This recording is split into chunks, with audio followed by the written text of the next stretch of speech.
Hi, my name is Ivy Bryant, and I'm the SCA president for Springfield Estates Elementary, and I'm in 6th grade.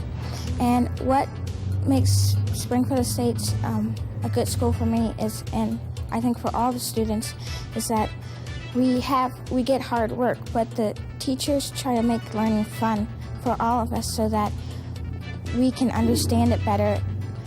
And instead of having it in an adult mind, we can get it in a kid's mind so that we can learn better and understand it more.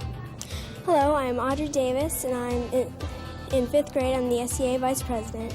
And one reason that I think it's good to go to Springfield Estates is that everybody's friendly and it's a good environment, and that everybody's always very happy, and that's only one of the many, many reasons to go. It's good to go to Springfield Estates.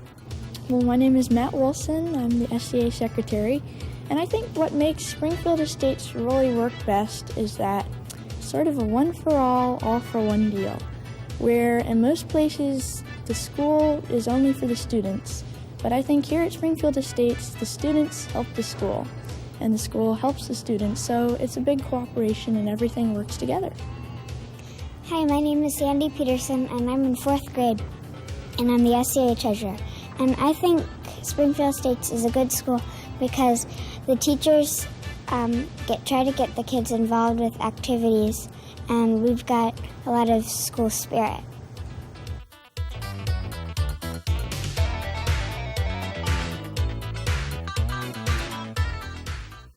This is my second year as principal at Springfield Estates, and I have found Springfield Estates to be a very unique school. I think the first reason for that, of course, are the students. Students are very eager, they're enthusiastic learners. They come to school with a strong sense of values. They are very eager to participate and to take part in the many activities that we provide here for them. Second is the supportive community that we have. Parents are very interested in their children and in a good education, and are very supportive of teachers and of all the staff here at the school. The third group of people that make Springfield Estates so unique is the staff. We have worked together very closely this year and a half to build collegiality, to work together as a team, and we've done this in several ways. First, we started off with collaborative decision-making with having a team approach. The input from the staff was that more people wanted to be involved, and so this year we've moved on to having more staff meetings, interactive staff meetings where ideas could be shared. In addition to that, we have received further training this year on collaborative decision-making. A group of teachers went to Xerox and spent 4 days in the quality management. And we hope to implement a lot of those ideas in the classroom.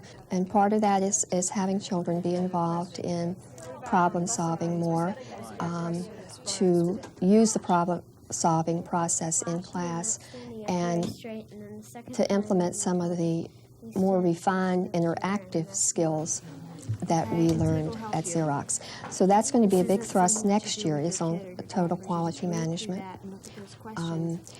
It's something that we know that the students are going to learn by the modeling of teachers. Teachers here, because of being involved in collaborative decision-making, are urged to take chances, to be risk takers, to be innovative, to initiate lots of things. And if teachers do that, that's something that children will learn to do, and children will learn that through the modeling. Now I'd like to have some of the people on the team talk about some of the things that they have done throughout the year. This year we have the honor to be a model technology school site in the county.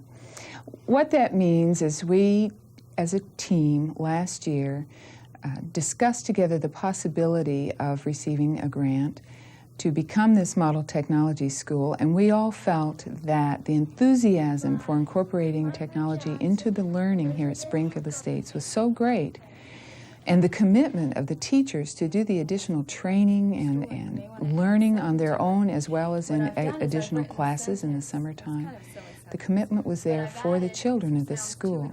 So we went for it, we received the grant, and this year we have in kindergarten, first, second, and third grades, we have 4 Macintosh computer systems per classroom with 2 printers in each classroom. The integration of technology reaches all the way across the board. And with this new program, we were able to put the computers that we already had in-house into the upper grades. We have at least 4 systems per classroom in every classroom, something that we're very proud of. And computers are being used in all aspects of the curriculum through the day. Our math objectives include enriching and improving the student achievement. We work in small groups. We have challenge groups with older children working with younger children. We have a math club. We have a math team. And we work in cooperative groups. We have math mornings once every reporting period in which children play math games with each other and parents come in and join us.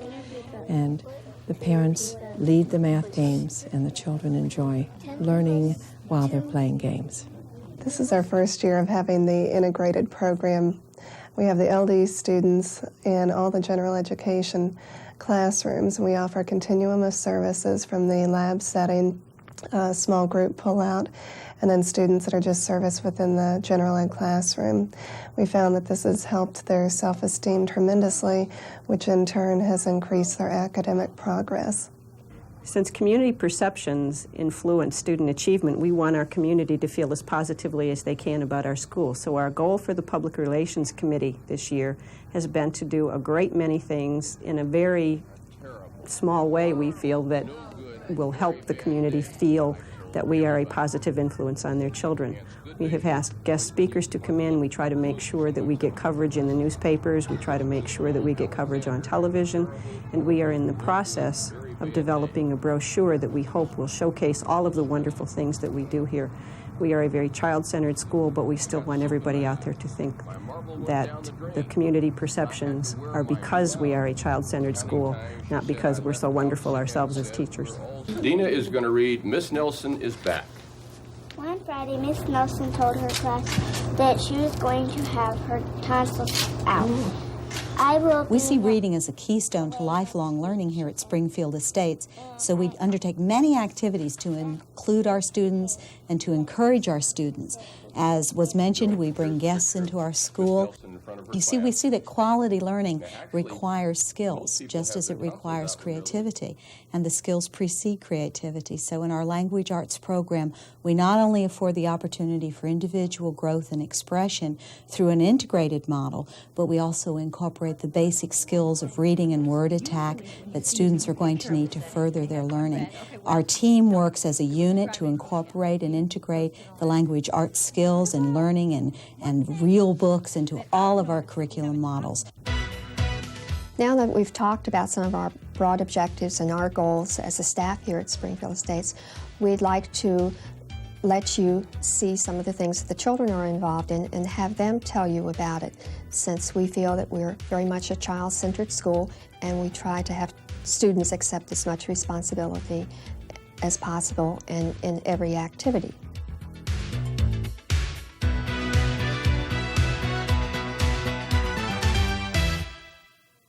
My name is Dylan Small, and I'm from the Skirkers class, and we're doing a fossil dig, and this is the diggers group. And the diggers group basically just digs up dirt and puts it in the buckets, and then they take the buckets over to the mushers. My name is Kristen Hicks. My name is Derek Daniels. Well, the job of the mushers is because when we get the dirt, it's clay. So we put water in with the clay, and the mushers mush it up with the water until it's like a chocolate milkshake almost, and you can make pottery with it. And this is a project called Save the Dinosaurs, and Dr. Peter Cranston, the Smithsonian Institute, is heading it.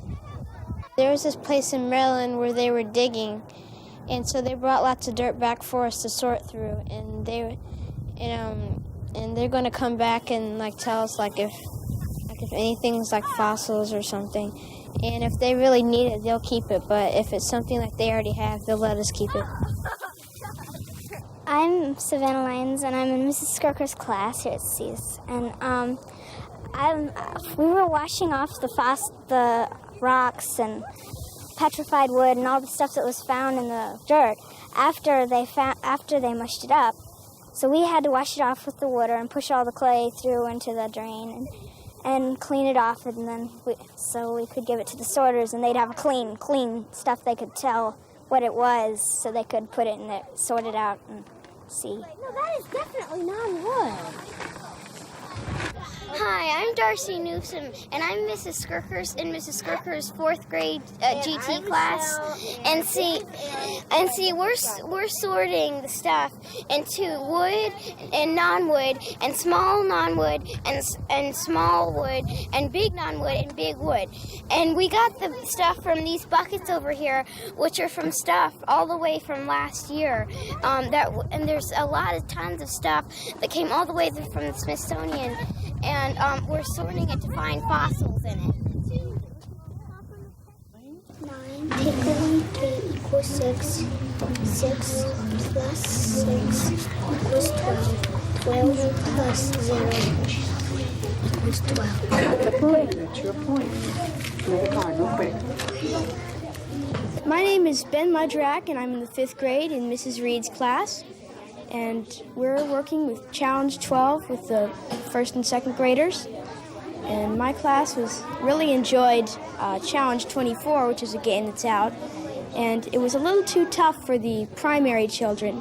So we invented a game called Challenge 12 that was just adding and subtracting for the primary children, and just to help them with their math.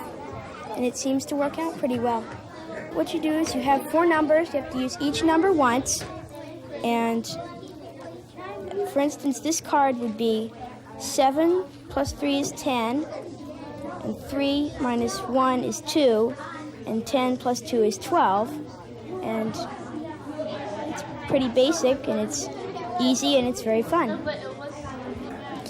This is all mental math, and they have to do it all in their heads, and it's very helpful to help them with logic and mental math, think things out through their head, in their head and stuff.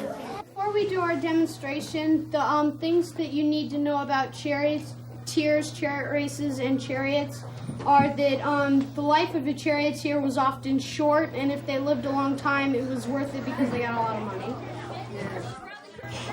A lot of the time when chariots were going around curves, they had a lot of accidents.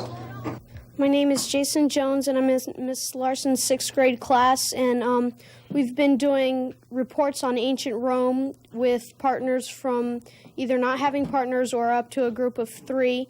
And what we did was we would choose our partner, and then we would go to the library and get information. And overall, we did an oral presentation and gave that in front of the whole class, and then we're graded on that. What I would like to know is, how did you divide up the work to do the research and then eventually the oral presentation?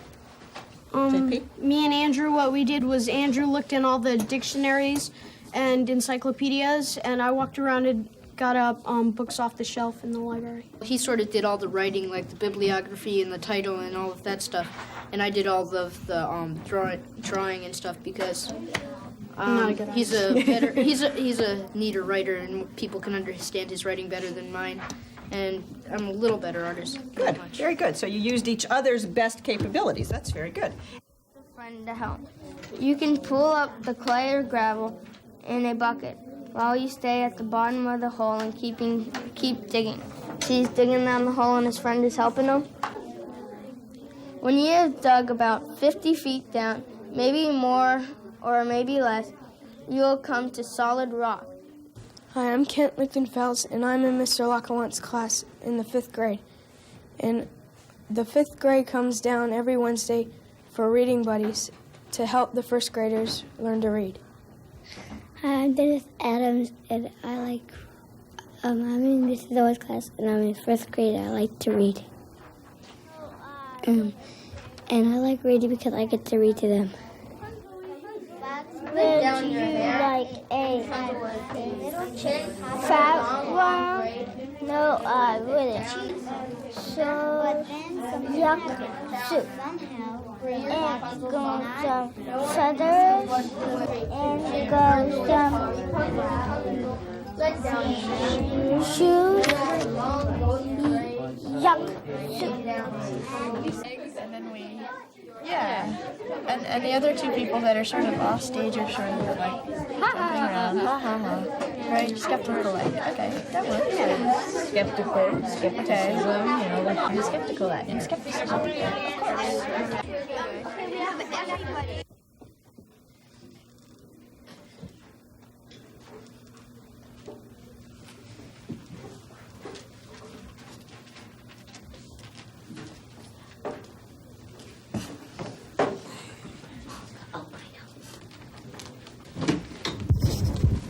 Skeptical Anthony. My name is Jeff Coulamay, and I'm in Ms. Andrus's 6th grade class. And what we were doing just now, it's just a social studies activity that we do sometimes. And I think that it helps us learn better, because it's not just looking something up in a book and writing it down, or with the tableau, instead of just looking up the word in a dictionary, then we do something and act it out. And I think that really helps us to get the information in our mind, because it's fun.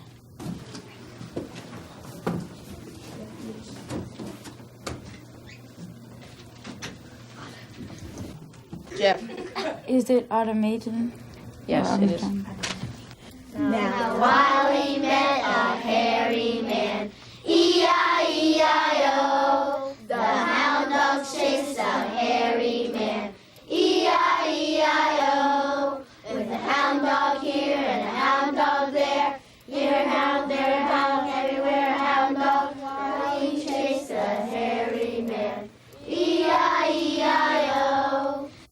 My name is Lindsay McGarry. I'm in Miss Kelly's class. I'm in 4th grade, and what we were doing was we were doing a ballad to the story Wiley and the Hairy Man, and the tune we were going to was Old MacDonald Had a Farm. And the reason why we're doing ballads is because in social studies we are learning something on ballads, and we had to learn what a ballad was, and Miss Garrison helped us at this, and we made up a ballad. Well, she took one of the baby pigs, and she put it in a cradle. And when the hairy man asked for a baby, she said, "Sure, go ahead." And he picked it up and he goes, "This isn't your baby." She goes, "It was mine." She said, "You didn't say what kind of baby." That's right. And it was mine. It was mine. Now, can we get that all in a verse? Did you have it started? I had it. A ballad is a song, actually a story put to a song that repeats and repeats, like over a little bit, and it has like a tune going with it. Miss Garrison makes it really interesting for us to do ballads and learn everything, and it's fun making up stuff while you're going along. I am in. And on the last page, we'll put I'm a bunny from Alice in Wonderland. My name is Melanie Stargart, and I'm in Miss Fasinelli's class, and we come up here to publish our stories so we can show the school what we can do with our stories, and what we do, and we have fun coming up here. And some people make lots of stories, and some people just make a few, and I think it's really fun coming up here. I draw a picture beside the stories, and I write extra words if I need to. Sad. All right, page 3. Yeah, keep trying. So careful with the phone. Just touch it. Well, I didn't think the paper cup. Okay.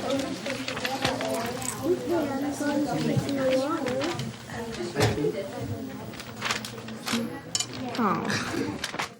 My name is Rachel Griffin, and I'm in Miss Hull's class in the 6th grade, and this is the science class, and this unit we're working on liquids, and we're working on cohesion and adhesion and surface tension. And for cohesion and adhesion, we had to see how the alcohol and glycerin and water reacted to each other and to the wax paper.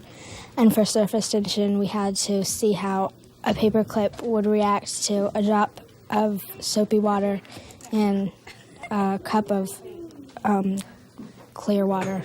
We had to make it float on the top, and then we had to put a drop of soapy water next to the paper clip. Of the paper clip. So, I don't know. I just pulled it out and it floated. I discovered that when you would use the soapy water, it would actually break the surface tension on the top of the water, and so it would make the paper clip sink. And the glycerin actually didn't make the paper clip sink or anything. The glycerin just sank to the bottom in a little puddle.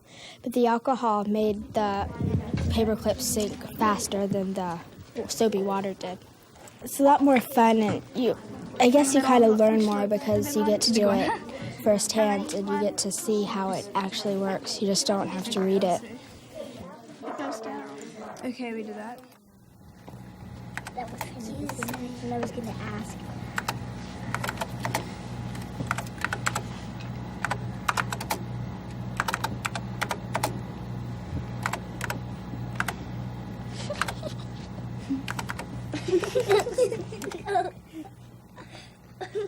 Hi, I'm Elizabeth McGargle. My teacher's name is Mrs. Hasnolly, and I'm in 1st grade. We're having a teleconference with Cam Jansen. She is a girl in a book that has amazing memory. There are silly questions, and it's also funny when she doesn't spell the words correctly. Somebody types words on the computer, and Cam Jansen or somebody who does that answers back to you yes or no. I'm Andrea Galatis.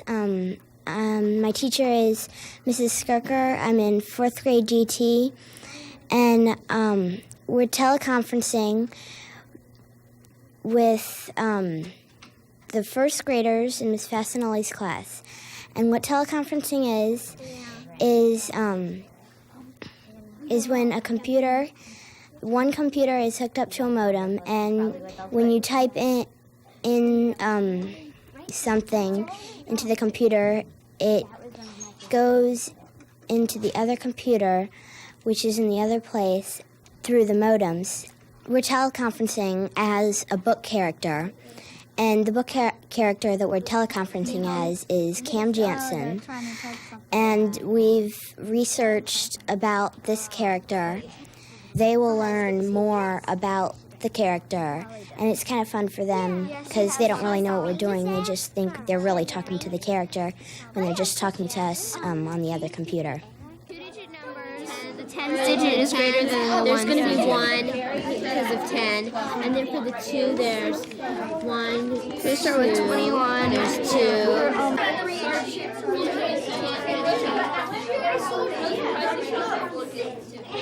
My name is Katie Southard, and I'm in 6th grade in Ms. Andrus's class. And this is the Math Olympiad team, and we prepare for Math Olympiads, which we take about once every month. And we learn logical thinking and reasoning. And we practice by doing problems here in class, and sometimes we take them home. And we meet once a week for about an hour. And at the end of the year, we get to see how many we got right out of all the problems that were on the Olympiads, and we get to see what we did wrong and how we could improve. And sometimes when you think that you have one way of doing something and then you learn another way, it's really interesting because you get to see how you can better improve your math skills. Each of the small boxes in the figure at the right is a square. The perimeter of square ABCD is 36 centimeters. What is the perimeter of the figure shown with the darkened outline? We want the perimeter of the steps. If we call it steps, does that make sense to everyone? Okay, the thing that you needed to notice was if you step up and you step across, that's the same thing as the other two sides of the big square. So we didn't have to do a lot of complicated math. You had to just look at the picture very carefully. The answer is 36 centimeters. We all like math or we wouldn't be here. And, well, sometimes we do compete against other schools, and the person who's the best sometimes gets an award. But that's not really why we're here, because we all think that math's really fun. And we all really like to solve the problems because every problem is interesting and different from another.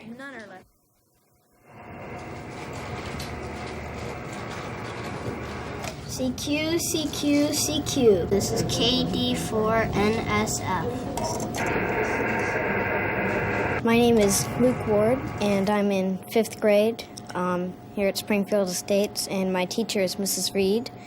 And we're here today at the club station trying to contact some people. We come here about every week to talk to people during our lunch hour. When I first came here in 3rd grade, we started a club here. And I already had my license, and we started to teach people. My dad and I started to teach some of my friends at school.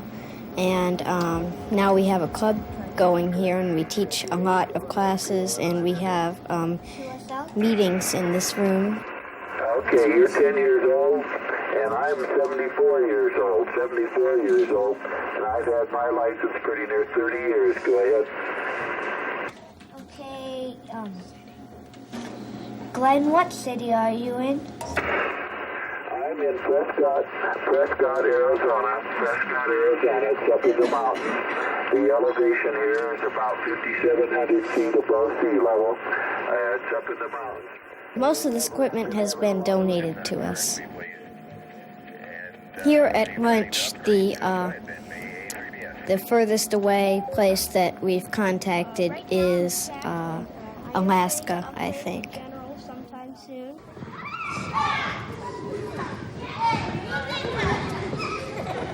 My name is Matthew Keegan, and my teacher's name is Mrs. Fisher, and I'm in 2nd grade.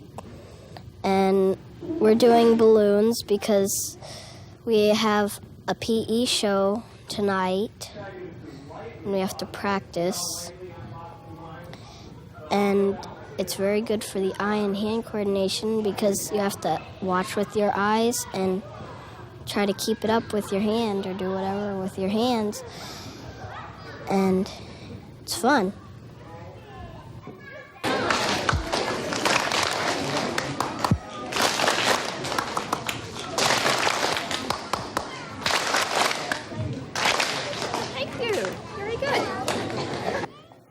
I'm going to tell you just a couple of things about Odyssey of the Mind. These people have built a structure of plywood, and the simple purpose of what they're doing is to see how much weight that structure will hold. They created their skit to go along with this, but the important thing was how much weight would their structure hold. We're timely, we're old, we're starting to grow mold. And now it's time for my show, the Sally Jesse Caramel Show. And what happened to those cookies, Emily? They got burned. What did your mother do when she came home? She grounded me for life, and she made me watch the educational channel. You baked burnt cookies, and you put them on my best cookie tray, and you put it upside down. And it